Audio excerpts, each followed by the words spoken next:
put my hands on that cello. I'm like, wait a minute, it's a little different. She goes, yeah, it's not quite, you might need to put your fingers closer together. And it just felt like, wow, if I had had this cello growing up, I might have majored in music. If I had to describe the Scala Corta in 3 words, the first would be comfort. The next would be beautiful sound. It's a well-made instrument. And the third would be, I think, longevity, not just because it's a well-made instrument and it will last, but because I feel like it's going to last me through my career as a cellist and a player. And this is the very cello because I soon bought it. It's a Scala Corta, and it's just like made all the difference in my playing. It's the perfect fit for you, huh? It's the perfect fit for my hand and I'm a small person.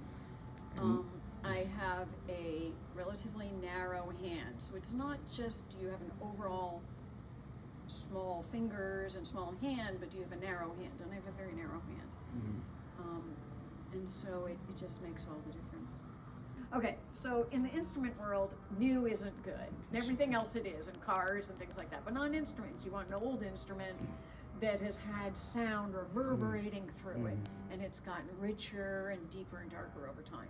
And so my only concern, it's hard to say a concern because I was so sold on the fingerboard and playing pain-free.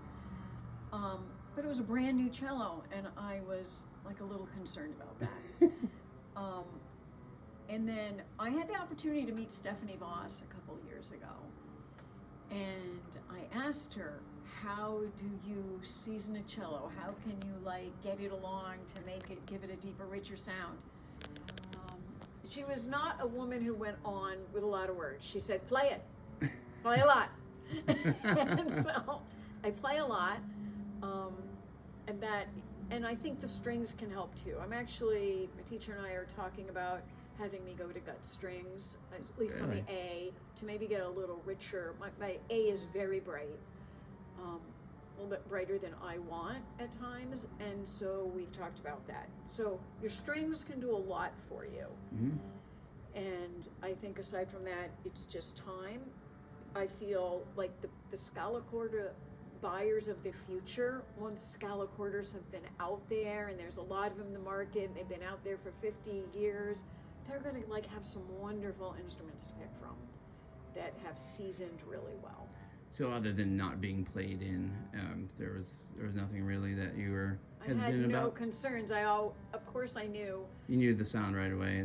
I knew it was right for me, and even though it's obviously someday when I go to sell it, it will be a specific market. It's a market of smaller players. But that doesn't bother me. There's always going to be a lot of small players in the world.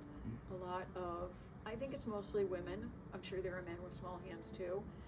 And it's, I think even more so as you get older and you start to feel, I have a little bit of arthritis starting in my joints, and I am so glad I have this cello because I'm not stressing my hand as much, stretching it, working it constantly. The notes just fall under my hand so well. So it's just physically easier to play. And that makes a big difference when you're playing, I think at my age people are playing more for enjoyment. It's become more and more people are taking up the cello for the first time. But you're still performing, as adults. I'm still performing in community orchestra. I'm not professional. So in orchestras, in chamber groups, duets, trios. So I'm as busy as I want to be with music and really happy with it.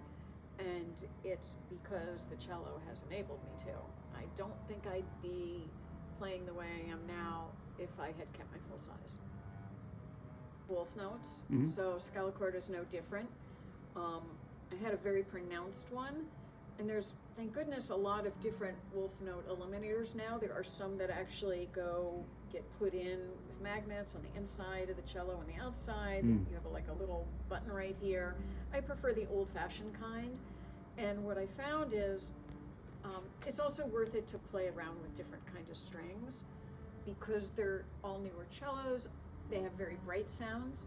If you like that bright sound, perfect.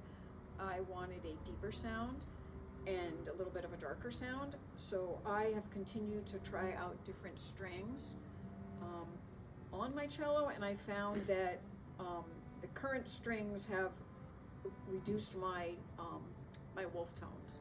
So, but I'll probably still keep playing around with strings. I think that's part of the fun, is to try different strings and to hear how they make your cello sound. I love Il Canones. I think they sound wonderfully warm. They have direct set and warm and broad set. I think the warm and broad set on this cello loves them.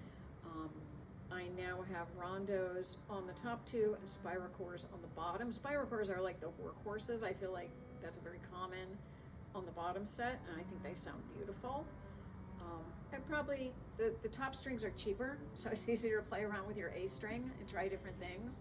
I'm interested in trying a gut string on the A to see if I can make that A even richer. You know, we cellists spend so much time when you become an advanced student playing in the upper range, and those notes can sound shrill to my ear when they're overly bright and overly direct. So I'm always looking for a way to tone it down and deepen the sound.